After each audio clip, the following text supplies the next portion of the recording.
What is going on, YouTube? Welcome back. I know it's 4 and not Spoot. 2 in a row videos.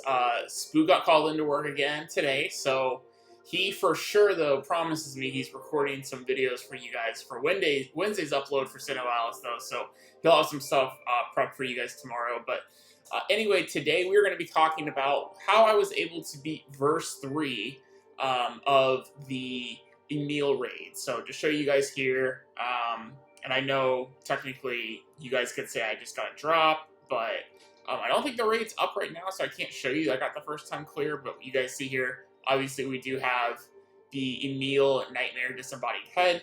I have not gotten a single drop in like 75, 80 runs, something like that. I've done all of the 30 clears, I think it's 30 clears, something like that, for the verse 1 and verse 2, no drops.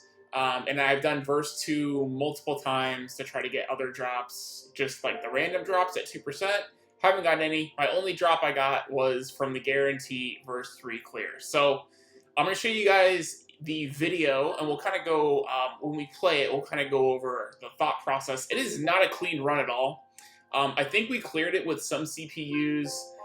It wasn't in a full Discord group, anything like that. So obviously you guys have a full Discord group of people that can farm the event or try to clear the event at the same time. If your comp meshes well, it's going to be a lot easier than trying to do it randomly.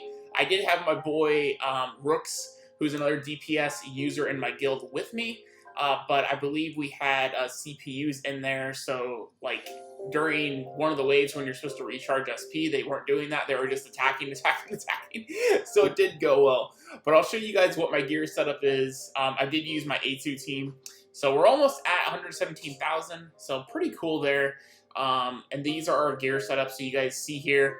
We got a couple of the gotcha swords at 1 limit breaks. This is the paid sword. You guys know I'm not a free-to-play user. I did buy all 5 of these packs to get the Sword of Love and Hate max limit broken. So that is my strongest sword at 5349 total stats. And then next, I think it's like maybe this one. This one has 5153. What's crazy is that this sword is almost got the same total points as this. It's only short by like 200, and this one only has 1 limit break. But anyway, so we have a couple of those with 1 limit breaks. We have a spear with 1 limit break. But overall, I think we only had 11 or 10 legendary weapons. I think it was 11 legendary weapons when we got our first clear, because we didn't have Virtuous Contract when we got the clear. So this is a upgrade. So basically, I would have taken this out for this sword here. Was basically the Nocturne sword is what I swapped out. Is basically how I had my setup when I did my first clear. I believe it was on Sunday I think it was on Sunday or Saturday, something like that, when we got our first clear. So that's how it is there. But my physical attack overall is 33,000. Magic attack is 29,000. Physical defense 28,000. Magic defense of 25,000. So that's all my stuff here. Mostly swords, but I do have some other things as well. I have a couple, I think I have like 3 hammers. And then we have, I believe, 2 or 3 bows as well. And then the spears we have, it looks like 3. So that's the total gear setup for my weapons. As far as my sub gear, doesn't really matter. This is all just stats. But I'm pretty happy with this. The only non-SR gears I have in here are the event ones, and those do give you bonuses for the event. So I probably will keep these in my grid until the neir collab is over for automata, and then I'll see what other swords I can have. Probably that will get replaced from legendary weapons that I pull, or that I get from like the royal refresh or charm points. If I decide to get the second charm weapon, then I'll probably take these out and then swap in like my SR swords into my subgrid and use the new legend swords in my main grid. That's probably what I'm going to do. The armor set though was exactly the same, so I did have all 4 of my sword type, and I think it is important, especially if you are a DPS, to get your sword specific armor piece and get them SR'd or at least to S. It's going to help your success rate in clearing this significantly, because keep in mind, probably the optimal comp, I think personally, is 3 DPS and 2 healers. You don't really need to have minstrels or or sorcerers, but you guys could sub out like maybe 1 DPS for one of those. But you definitely don't want to have like 1 DPS and then 2 support debuffers and buffers and then 1 cleric. It's gonna, because basically the fight you will get killed, because if you can't output enough damage in the time frame, he auto kills the whole team. So you have to put it on yourself on a clock of what your DPS check is going to be for the raid on verse 3. So just keep that in mind. You do need to have minimum 2 DPS, and I recommend 3 personally. I recommend 3 DPS, 2 cleric, or 3 DPS, 1 cleric, and 1 other support, because your other supports can have healing staffs as well, so that is, you know, a variable as well. Just the healing won't be as good. But yeah, you definitely want to have these. This, like I said, we'll go in here real fast. The story support skill is going to give you guys increased effectiveness of water blade skills. Obviously, it's going to go off of whatever the type of the armor is. So definitely to have as many water blades as I can in my main grid for this fight. So you may want to change up your main grids from what you normally use, guys, and try to put as many water elemental of your main class type for your armor sets. And then your set effects as well is going to give more effective damage as well on machine life forms and Emil type enemies, which is for this raid, so that will help you significantly. And then this is my sub gear, which is just basically just all A level 40 gears to give me those a little bit extra stat points. Actually, I gotta level this up twice to get that up. Maybe that'll push me to, I doubt it'll push me 600. I doubt it'll push me 60 points, but we'll see. And then for my nightmares, the nightmare I had swapped in for this was just the clock rabbit. So I just had that swapped out as basically the change there. The levels are pretty much the same. So my clock rabbit's at like 50. And I should not have invested in him. I shouldn't have invested in this guardian or this nightmare either. The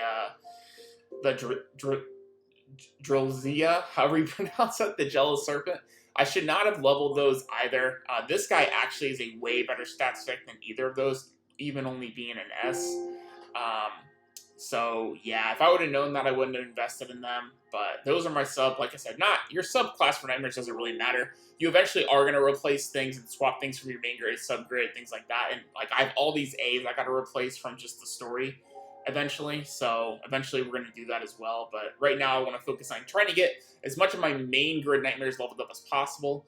My goal is to do 9 more multis eventually throughout before the Type 7 medals end to get a pity natural gotcha SR Nightmare to replace our boy Jor, because his stats just are not good. Even being an SR, his stats are pretty bad. So he's going to go to my subgrid. Shouldn't have invested in him either. His skill is pretty good. So like I can see someone in your guild like having him at 60 potentially, just to have that skill for Colosseum. It is a pretty beneficial skill for Colosseum. But overall, he is going to get power creeped pretty fast in the game, so he probably is going to be a subgrid nightmare eventually for you guys, so just be aware of that. So that's pretty much all my stats. So we're going to now hop into the replay so you guys can see how exactly we did clear this event.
audio being messed up. Apparently, it saved the game audio and it screwed up when I tried to over-record in OBS. But anyway, basically, in short, what you guys should be doing for Wave 1, 2, and 3 for the Emil raid is get rid of your off-elemental non-water grids or non-water weapons in Phase 1 and 2. Then stock up with your group to full SP before you kill the final head in Wave 2.